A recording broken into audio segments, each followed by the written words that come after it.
Hello everyone, আশা করি সবাই ভালো আছেন। হেলদি হ্যাবিটসের নতুন ভিডিওতে স্বাগতম। ছোলা একটি ডাল জাতীয় দ্বিবীজপত্রী ফল।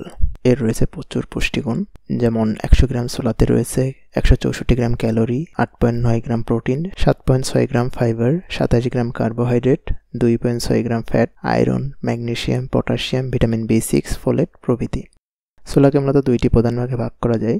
দেশি ছোলা, এটি ছোট ও গাঢ় বাদামি রঙের হয় এবং খোসা কিছুটা খসখসে। এটি ভারত ও বাংলাদেশ এবং পাকিস্তানে বেশি জনপ্রিয়। কাবুলি ছোলা এটি অপেক্ষাকৃত বড়, মসৃণ খোসাযুক্ত এবং ফ্যাকাশে বর্ণের হয়। এটি মূলত ভূমধ্যসাগরীয় দেশ ও মধ্যপ্রাচ্যে ব্যবহৃত হয়। ছোলা খাওয়ার কিছু সঠিক সময় ও পদ্ধতি রয়েছে, যেমন সকালে ভেজানো ছোলা খেলে হজম শক্তি বাড়ে এবং সারাদিন শক্তি পাওয়া যায়। ওয়ার্কআউটের আগে বা পরে খেলে প্রাকৃতিক প্রোটিন সরবরাহ করে পেশির গঠন ও পুনরুদ্ধারে সহায়তা করে। ইফতারে বা নাস্তা হিসেবে খেলে রক্তে শর্করার স্থায়িত্ব বজায় রাখতে সহায়তা করে। ভিজিয়ে খাওয়ার ক্ষেত্রে সতর্কতা হচ্ছে 8 থেকে 12 ঘন্টা ভিজিয়ে রাখা সবচেয়ে ভালো। এর জন্য আমরা উপযুক্ত টাইম হিসেবে বেছে নিতে পারি রাতে ভিজিয়ে রেখে সকালে খাওয়া।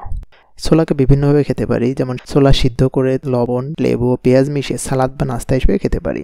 ভেজানো ছোলাকে সকালে সরাসরি বা মধু ও লেবু দিয়ে মিশিয়ে খাওয়া যেতে পারে। ছোলার ডাল রান্না করে ভাত বা রুটির সাথে খাওয়া যেতে পারে।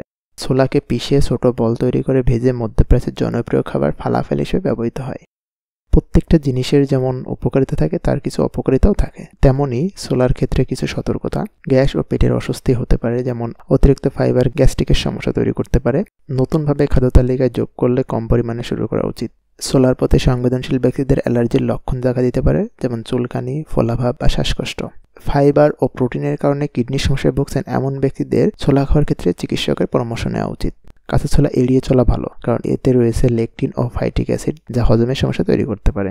ভেজানো ছোলার কিছু উপকারিতা রয়েছে, যেমন ভেজানো ছোলা খেলে অ্যান্টিঅক্সিডেন্ট ও এনজাইম বৃদ্ধি পায়। ভেজানোর মাধ্যমে ফাইটিক অ্যাসিড কমে যায়, ফলে দেহ সহজে আয়রন, জিঙ্ক ও ক্যালসিয়াম শোষণ করতে পারে। প্রাকৃতিক এনজাইম গঠিত হয়, যা হজম শক্তি বাড়ায়। ছোলাতে তৈরি করা যায় কিছু মুখরোচক খাদ্য, যেমন বাংলাদেশের ক্ষেত্রে রয়েছে ছোলা ভুনা, ইফতারিতে ছোলা মুড়ি মিশিয়ে খাওয়া। ভারতের ক্ষেত্রে ছোলার চাট, পাঞ্জাবি ছোলার তরকারি, বেসন। তুরস্কের ক্ষেত্রে রয়েছে হোমাস ও লেবলি, ছোলার স্যুপ দিয়ে তৈরি করা হয় এগুলা। ইসরায়েল রয়েছে হোমাস ও ফালাফেল। ছোলার সাথে মানসিক স্বাস্থ্যের সম্পর্ক রয়েছে, যেমন ছোলায় ট্রাইটোফান ও ভিটামিন B6 রয়েছে, যা সেরোটোনিন উৎপাদনে সহায়তা করে। সেরোটোনিন আমাদের মন মেজাজ ভালো রাখতে এবং ক্লান্তি কমাতে সাহায্য করে। তো আর দেরি কেন, আজ থেকেই আপনার খাদ্য তালিকায় ছোলাকে যুক্ত করতে পারেন। এতক্ষণ সাথে থাকার জন্য ধন্যবাদ। আসসালামু আলাইকুম।